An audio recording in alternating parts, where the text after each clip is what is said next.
Oi. Yesu zvakaitenzei? Sei. Uri goko ita kuwanza mfaro nhasi. Nhasi wakambopfeka iko ndakasenzei? Nhasi wakapfeka iko? Takapfeka chakutuani. Wakazwana kuwe? Ndachembore kumwana wangu.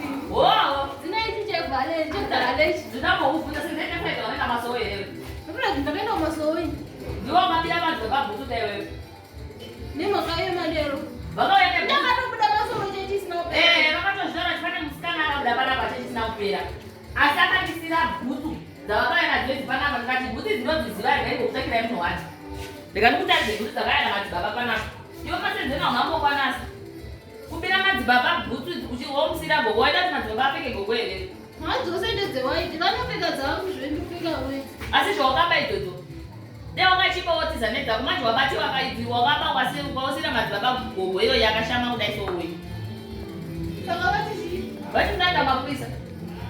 Imi. Apa wakatochinja-chinja poicho Okusirana kuchakudzava. chireti chawakaisako wakachiwana kupicho.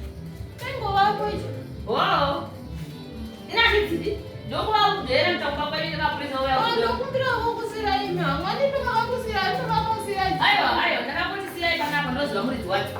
Iwowo vachatouya ikoko kana wauya nekuti bhutsu dzako takura nedzedzo takura uya. Ndichadzidini dzangu. Vanondokisa nemapurisa, anopfeka dzangu. Mufamba hamborohwa mbichana kuti uite mushe. Apa ndachiona uchifamba mushe uri wawo dzavo gwa dzakaiti.